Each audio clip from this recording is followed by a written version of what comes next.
اور ابھی بات چیت جاری تھی اور اسی ٹائم پیریڈ میں حملہ کر دیتے ہیں اور جو آیت اللہ علی خامنائی ہے اور دیگر لیڈرشپ ان کو نشانہ بناتے ہیں. فیصل شاہ صاحب، مطلب ٹرمپ جو بیان دے رہے ہیں، جو سٹیٹمنٹ جو دعویٰ کر رہے ہیں کہ موجودہ ابھی جو قیادت ایران کی موجود ہے وہ بات چیت کے لیے تیار ہے، اس میں کتنی آپ کو اس بات میں ان کے دعوے میں وزن لگتا ہے؟ بہت شکریہ مجھے پروگرام میں لینے کا. جیسے جنرل صاحب نے بتایا کہ ٹرمپ کی بات پہ تو یقین کرنا میرا خیال ہے ایک مذاق ہے. آپ دیکھیں کہ وہ جب ایران سے بات چیت چل رہی تھی اس وقت وہ کہہ رہے تھے کہ بات چیت بڑی پروگریس ہو رہی ہے، میں ڈپلومیسی کو چانس دینا چاہتا ہوں اور صحیح ٹریک پہ بات چیت جا رہی ہے، اور پھر انہوں نے اچانک یہ اٹیک کر دیا. بات چیت جب چل رہی تھی اور جمعے کا جب دور ختم ہوا ہے آخری، تو آپ عمانی وزیر خارجہ کا کل کا بیان دیکھ لیجئے. وہ کہتے ہیں کہ ایران نے تقریباً ساری شرائط مان لی تھی اور ہم ایگریمنٹ کے بالکل قریب پہنچ چکے تھے، اور اگلا جو دور ہونا تھا اگلے ہفتے میں اس میں لائکلی تھا کہ ہم ایگریمنٹ کے خد و خال کو فائنلائز کر دیں. تو پچھلی جو قیادت تھی وہ بھی تو بات چیت کر رہی تھی، اب نئی قیادت بات چیت کرنا چاہ رہی ہے. میرا خیال ہے یہ تو سچویشن ہی نہیں ہے جس میں نئی قیادت یہ کہہ رہی ہے کہ ہم آپ سے بات چیت کرنا چاہ رہے ہیں. جو غم و غصہ اس وقت ایران میں ہے اور جو ایران نے اقدامات کر لیے ہیں، کیا ان کے بعد ابھی فوراً بات چیت کا مرحلہ شروع ہو سکتا ہے؟ میں نہیں سمجھتا. میرا خیال ہے کہ اس وقت جو ایران نے اپنی کیپیبلٹی دکھائی ہے، خلیجی ممالک میں اس نے امریکن بیسز کو اٹیک کیا ہے، سی میں وار خبریں آ رہی ہیں کہ شروع ہو گئی ہے، دونوں ایک دوسرے کی شپس کو اٹیک کر رہے ہیں، ابنائے ہرمز کو بند کیا جا چکا ہے. اور ایران میرا خیال ہے اس وقت کوئی ویکر وکٹ پہ نہیں ہے کہ وہ یہ کہے کہ بات چیت شروع کریں. ہاں، وہ یہ ضرور چاہتا ہے کہ یہ جنگ ختم ہونی چاہیے، کیونکہ یہ جنگ صرف ایران، امریکہ اور اسرائیل کے درمیان نہیں ہے. اب اس میں خطے کے ممالک آ گئے ہیں اور آبنائے ہرمز بند ہونے کی وجہ سے دنیا کے ممالک اس میں بیچ میں آ گئے ہیں. ان سب کو نقصان پہنچنے کا خدشہ ہے. تو جنگ ختم کرنا ضرور مقصد ہو سکتا ہے، اس کی اکنامک کاسٹ پہ ہم ابھی بات کرتے ہیں. ڈیفینیٹلی وہ ایک بڑی سنگین صورتحال ہے. جی سی سی ممالک، ان کی ترقی، دنیا سے پورا کیپٹل وہاں پہنچا، ایک کہہ لیں کہ دنیا کے فائنینشیل کیپٹلز کی حیثیت رکھتے ہیں، مطلب کئی بین الاقوامی اداروں کے ہیڈ کوارٹرز وہاں پہ موجود ہیں، تو وہ سارا فلائٹ آف کیپٹل بھی ہو سکتا ہے، ریجن کو خاصے نقصان ہو سکتے ہیں. یہ اکنامک کاسٹ پہ ہم بات کرتے ہیں. جل صاحب، یہ پھر ٹرمپ کا جو دعویٰ ہے، ایک طرف جو مسعود پزشکیان جو پریزیڈنٹ ہے ایران کے، وہ کہہ رہے ہیں کہ اس کا بدلہ لیا جائے گا. پھر ٹرمپ اس نوعیت کے دعوے اس ٹائم کر کیوں رہے ہیں؟ اس کی ریزن کیا، مطلب کس طرح کھیلنا چاہ رہے ہیں؟ دیکھیں، مقصد یہ ہے کہ امریکہ کو جو بھی ٹرمز ڈکٹیٹ ہو رہی ہیں وہ اسرائیل کی طرف سے ہو رہی ہیں. بیکاز کئی دفعہ امریکن صدر اوباما کے ٹائم کے اوپر اگر وہ بہت زیادہ الائن نہیں بھی ہو رہا تھا اسرائیل کے ساتھ، تو ایون انٹرنل پریشر اتنا زیادہ ہوتا ہے کہ آپ کو وہ ایکشن لینے پڑتے ہیں، آپ کی ڈومیسٹک پالیٹکس اور آپ کی ان کے لیے پولیٹیکل ایکٹیویٹیز کے لیے بھی. تو دیر فور آپ کو پتا ہے کہ نتن یاہو جیسا ایک بے شرم انسان جس کے ہاتھ خون سے رنگے ہوئے ہیں، جتنے اگلے دن وہ بیان یہ دے رہا تھا کہ جی خمینی جو ہیں وہ قاتل ہیں، انہوں نے اس طرح کیا اس طرح کیا. اینڈ ایون پریزیڈنٹ ٹرمپ بھی کہہ رہے تھے.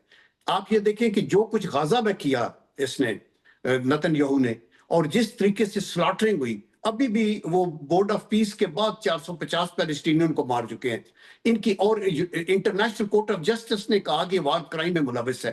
یہ لوگ ہیں جن کے ہاتھ کے اندر اس وقت وہ کہتے ہیں نا باندر کے ہاتھ میں، اس طرح یہ اگر ٹیکنالوجیکلی سپیریئر ہے امریکہ، اور اس کے بہت سے جو ہیں فلیٹس ہیں اور شپس ہیں اور نیول پاور ہے اور ایئر پاور ہے، تو وہ یک طرفہ اپنا کر رہے ہیں. ابھی ان کے مقابلے کا کوئی بلاک اٹھ کے سامنے آیا نہیں. رشیا انوالوڈ ہے یوکرین میں اور اس کی اپنی اکانومی کا بھی اس کو فکر ہے. چائنا جو ہے وہ ہمیشہ پیسفل کو ایگزسٹنس کی بات کرتا ہے، اور وہ یہ نہیں سمجھتے کہ یہ ٹائم ہے کہ وہ. تیسرا ان کے دونوں کے ذہن میں بھی یہ ہے کہ اگر ہم انوالو ہوں گے تو یہ پھر تیسری ورلڈ وار کا ابتدا شروع ہو جائے گی. چونکہ دو بلاپر اگر وہ تھریٹ کر دیں کہ اگر آپ، چونکہ چائنا کے بہت سارے اکنامک انٹرسٹ ہیں پرشین گلف میں اور اسٹریٹ آف ہارموز کے اندر، تو وہ نیگوشیٹ تو کر سکتے ہیں، لیکن وار وہ سمجھتے ہیں کہ کسی لحاظ سے بھی نہیں ہے. اور میں آپ کو یہ بتاؤں کہ جب یہ ہیروشیما ناگاساکی کی میں نے پہلے بات کی، ادھر 16 کلو ٹن اور 20 کلو ٹن کے بامز یوز ہوئے. آج ٹیکٹیکل ویپنز جو ہیں وہ 50 سے لے کے 100 تک ہیں، اور جو اسٹریٹجک ہیں وہ 100 سے 1000 کلو ٹن یعنی ہے یہ ایک تباہی و بربادی ہے اگر اس طرف دنیا چل پڑی. لیکن میرے خیال ہے پریزیڈنٹ ٹرمپ یا امریکن جو لیڈرشپ ہے یہ نتن یاہو کی باتوں پہ چل کے تو یہ آگ سے کھیل رہے ہیں. آپ مفلوج تو کر سکتے ہیں ایران کو ملٹریلی بیکاز اس کا اور آپ کا کوئی مقابلہ نہیں ہے, لیکن ان کا جو ول ٹو فائٹ ہے وہ اس کو آپ توڑ نہیں سکتے, چونکہ آپ ان کی آئیڈیالوجی کی جو ان کی سوچ ہے اپنی اس کو آپ بدل نہیں سکتے. اور یہ گریٹ نیشن ٹھیک ہے, یہ آئیڈیالوجی آپ نے جو بات کی ہے, یہ ایرانی جو نیشن ہے, پوری قوم جو ہے اس آئیڈیالوجی کے اوپر کھڑی ہوئی ہے. لیکن چند ہفتے پہلے ہم نے دیکھا کہ کچھ جو اکنامک جو صورتحال تھی کنٹری کے اندر, ود ان کنٹری کچھ پروٹیسٹ بھی ہوئے. اس ٹائم بھی پوری کوشش کی گئی اسرائیل کی جانب سے, امریکہ کی جانب سے اس کو ہوا دیں, اس ٹائم کوئی ہوا ملی نہیں. ابھی بھی نیتن یاہو اسی نوعیت کی چیزیں ایرانی عوام کے سامنے رکھ رہے ہیں. فیصل شاہ صاحب, نیتن یاہو کہتے ہیں کہ ٹائم آ چکا ہے, ایرانی جو قوم ہے وہ نکلے اپنے رائٹس کے لیے, اپنی آزادی کے لیے. تو یہ کہہ لیں کہ لوگوں کو بھی پرووک کر رہے ہیں. دیکھیں یہ لوگوں کو پرووک کر رہے ہیں, اور میں سمجھتا ہوں کہ ان کو بالکل انڈرسٹینڈنگ نہیں ہے کہ ایرانین سسٹم کیا چیز ہے اور ایرانین رجیم کا کیا سسٹم ہے. یہ جو رجیم ہے ایران کی, یہ سیریا کی طرح یا لیبیا کی طرح یا عراق کی طرح یا وینیزویلا کی طرح نہیں ہے کہ آپ نے ٹاپ مین کو ہٹا دیا تو پوری رجیم بیٹھ جائے گی اور آپ ایک نیا گورنمنٹ کا سسٹم لے آئیں گے. یہ بڑا مربوط سسٹم ہے جو ریولوشن کے بعد آیا ہے, اور بڑا اسٹرکچر اور بڑا آرگنائز قسم سے یہ نیچے تک گیا ہوا ہے. اگر میں آپ کو مثال دوں پاکستان کے سسٹم کے حساب سے تو یہ تقریباً یوسی لیول تک یہ سسٹم گیا ہوا ہے ان کے, اور بڑا اسٹرکچرڈ اور آرگنائزڈ ہے. پہلی چیز. دوسری چیز یہ کہ دیکھیں تقریباً آدھی ایرانی عوام ڈائریکٹلی لنکڈ ہے اس سسٹم کے ساتھ. 20 ملین تو صرف بسیج ہیں جو اس کے ساتھ لنکڈ ہیں, شہدا ہیں جن کی فیملیز ہیں جو اس کے ساتھ لنکڈ ہیں, پھر اس سسٹم میں کام کرنے والے لوگ ہیں جو اس کے ساتھ لنکڈ ہیں, وہ اس سسٹم کو پروٹیکٹ کرتے ہیں. باقاعدہ آرگنائزیشنز ہیں, آرگنز ہیں, ڈفرنٹ کمپوننٹس ہیں جو اپنا اپنا کام کرتے ہیں اور وہ انپٹ پہنچاتے ہیں سپریم لیڈر کے آفس کو. سپریم لیڈر ایک بندہ نہیں ہے, وہ ایک انسٹیٹیوشن ہوتا ہے, اور وہ ایک پولیٹیکل فگر بھی نہیں ہوتا, بلکہ وہ ایک ریلیجیس فگر بھی ہوتا ہے جس کی فالوئنگ ہوتی ہے. تو سپریم لیڈر کے پاس یس یہ اتھارٹی ہے کہ وہ یس یا نو کرے, لیکن اس کے پاس انپٹ نیچے سے آتی ہے پوری پروسیس ہو کے, ریفائن ہو کے. اب آپ دیکھیں کہ انہوں نے سپریم لیڈر کو ہٹا دیا ہے خامنہئی صاحب کو, لیکن فوراً ہی مجلس ایک بن گئی ہے, کمیٹی بن گئی ہے, اور وہ نئے سپریم لیڈر کو اپوائنٹ کرے گی, سلیکشن کرے گی اور اپوائنٹ کرے گی. تو ایک سسٹم ہے جو پورا چل رہا ہے, اور اس سسٹم کو ختم کرنا it is not very easy. دوسری چیز, جب بھی آپ کہیں رجیم چینج کرنے کا سوچتے ہیں تو پہلے ایک آلٹرنیٹ سسٹم بناتے ہیں, ایک آلٹرنیٹ لیڈرشپ بناتے ہیں. وہ تو یہاں پہ کوئی ہے نہیں. حالت یہ ہے ٹرمپ صاحب کی اور نتن یاہو کی کہ وہ عوام کو کہہ رہے ہیں کہ جب اوپر سے لیڈرشپ ہٹ جائے تو تم جا کے قبضہ کر لو. تو عوام میں کون قبضہ کرے گا, کون پریزیڈنٹ بنے گا؟ رضا پہلوی کو بھی جب پروٹیسٹ ہو رہے تھے اس ٹائم پیریڈ میں پلانٹ کرنے کی کوشش کی گئی, ابھی دوبارہ سے بھی وہ ایکٹیو نظر آتے ہیں, لیکن اس طرح سے ود ان ایران کوئی پذیرائی ہے نہیں ان کے لیے, کوئی گنجائش ہے نہیں, عوام میں ایکسیپٹنس نہیں ہے عوام میں. جی, رضا پہلوی کی بات کر رہے ہیں, جب پروٹیسٹ بھی ہو رہے تھے چند ہفتے پہلے تک, اس ٹائم پیریڈ میں بھی ان کی لانچنگ کی کوشش کی گئی, ان کو پلانٹ کرنے کی کوشش ہوئی, لیکن کچھ خاطر خواہ نہیں مل سکا. ابھی دوبارہ سے وہ ایکٹیو ہوئے ہیں, لیکن ود ان ایران. جی میں آپ کو بالکل یہی بتا رہا ہوں کہ ان کی بالکل غلط انڈرسٹینڈنگ ہے. ایرانیئنز جب پروٹیسٹ کرتے ہیں اپنی گورنمنٹ کے خلاف تو وہ ان سے ڈیمانڈ کرتے ہیں جو بھی ان کے گریونسز ہوتے ہیں, جیسے کسی بھی ملک میں ہوتا ہے. لیکن باہر کی دنیا میں یہ سمجھا جاتا ہے کہ جب بھی پروٹیسٹ ہو رہے ہیں تو وہ رجیم چینج کی بات ہو رہی ہے, اور یہ بڑا نادر موقع ہے. ایرانی چاہتے ہیں کہ اس رجیم سے ہم جان چھڑا لیں. ایسا نہیں ہے. ایرانی یہ کہتے ہیں کہ آپ کے پاس جو بھی پیسے ہیں آپ ہمارے اوپر خرچ کریں, آپ دوسرے ملکوں میں اور پراکسیز پہ خرچ نہ کریں. یہ ان کا آرگومنٹ ہے. ان کا یہ آرگومنٹ کبھی بھی نہیں رہا کہ آپ امریکہ کے ساتھ معاہدہ کر لیں, آپ اسرائیل کے ساتھ معاہدہ کر لیں, آپ گھٹنے ٹیک دیں, آپ فلاں سے پیسے لے لیں. ایسا کوئی معاہدہ ان کا کبھی نہیں رہا ہے, اور وہ کبھی نہیں چاہتے ایرانی کہ ان کے اور گورنمنٹ کے بیچ میں کوئی تیسرا فریق آ جائے اور آ کے ان کی مدد کرے اور گورنمنٹ کو ریموو کر دے اور ان کی ڈیمانڈز منوا دے. کچھ سیکشن ہے, ہر ملک میں ہوتا ہے, حامی بھی ہوتے ہیں اور مخالف بھی ہوتے ہیں, تو کچھ سیکشن ضرور ایسا ہے جو کہ مخالف ہے بہت زیادہ اس رجیم کا. لیکن وہ زیادہ تر وہ لوگ ہیں جو باہر بیٹھے ہوئے یا جو باہر جانا چاہتے ہیں. میں نے آپ کو بتایا ہے کہ 90 ملین میں سے تقریباً 50% لوگ تو وہ ہیں جو ڈائریکٹلی لنکڈ ہیں اس گورنمنٹ اور سسٹم کے ساتھ. وہ تو کبھی نہیں چاہتے کہ یہ سسٹم ختم ہو, اور خاص طور پہ وہ تو کبھی کوئی ایرانی یہ نہیں چاہتا کہ امریکہ یا اسرائیل آ کے